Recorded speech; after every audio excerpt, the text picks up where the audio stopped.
baby. Hit it.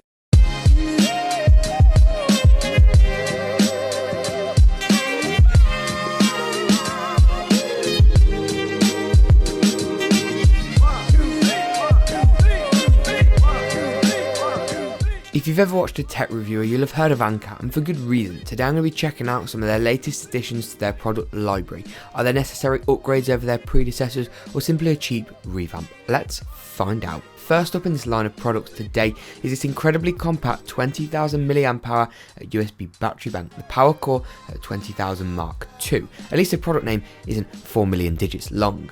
This so-called Mark II product is not only much smaller and compact than its predecessors, it's also had a complete design overhaul and looks fantastic. Anker's logo is embossed in a large matte finish on the top view here and isn't all flashy. The glossy and much smaller version of their logo is on the flip side here in case you're not a fan of the big text look.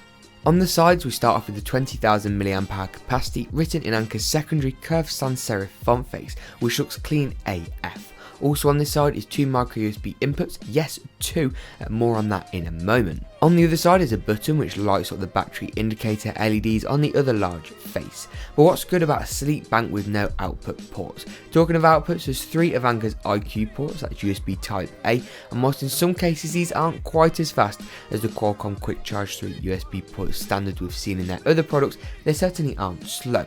Whilst USB Quick Charge 3 outputs 2.6 or 4.6 amps depending on the phone or tablet model, these ports have a maximum output of 3 amps each, or 6 amps when all three are being used, which takes the maximum simultaneous speed of all ports down to 2 amps. It's that very ability to charge 3 devices at once that is really astounding about this unit. 30 watts of output on this product is insane. One huge drawback that products like these typically have is their sluggish charging speeds. When charging high capacity USB banks with a micro USB cable, some can take up to a full day to charge. We first saw the introduction of two micro USB ports on Anker's 26,000 mAh PowerCore, which was featured in the video in the card section link now, and it's worked great.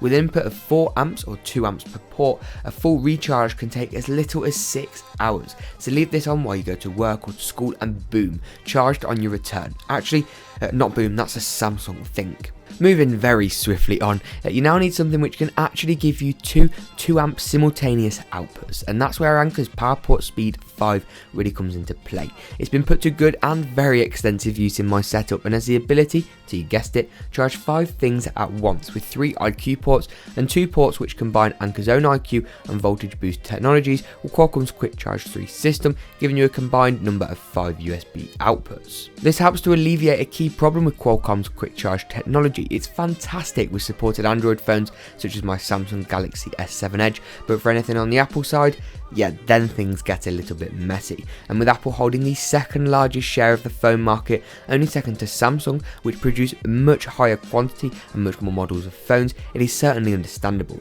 It also shares the same blue USB port colour as the battery bank, which adds some flair, and a blue LED indicator to indicate when the charger is receiving power, something I found much more useful than I originally anticipated.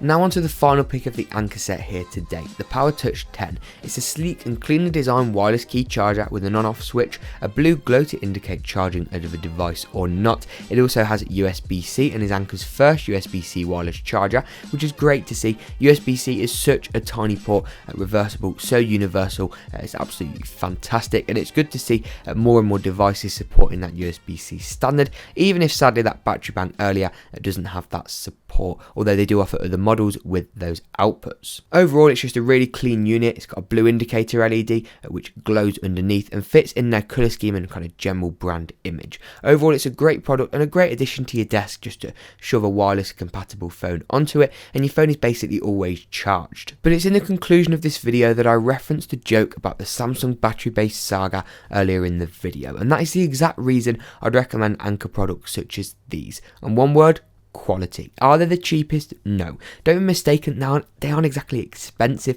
but it's the very quality that's a distinguishing factor and USP of these products. It seems like every other week I see some form of innovation from Anker, from the frankly superb packaging to the inclusion of pouch style cases for many of their products, or the addition of charging cables in the box. You can actually use their products from the get-go. The quality and design is there. I love the look of this Gen 2 battery bank, but it's function that trumps all, and it's the actual practical practicality of many of Anker's products that really leaves them to stand superior. But that wraps it up for this video. If you did enjoy, make sure to smash that like button, follow me on Twitter, maybe even follow Anker on Twitter if you want to see some updates from them. Drop a comment, let me know what you think, make sure to subscribe if you haven't already, share this video, Facebook, Twitter, but I'll stop rambling, and as always, I'll see you in the next GeekaWhat video.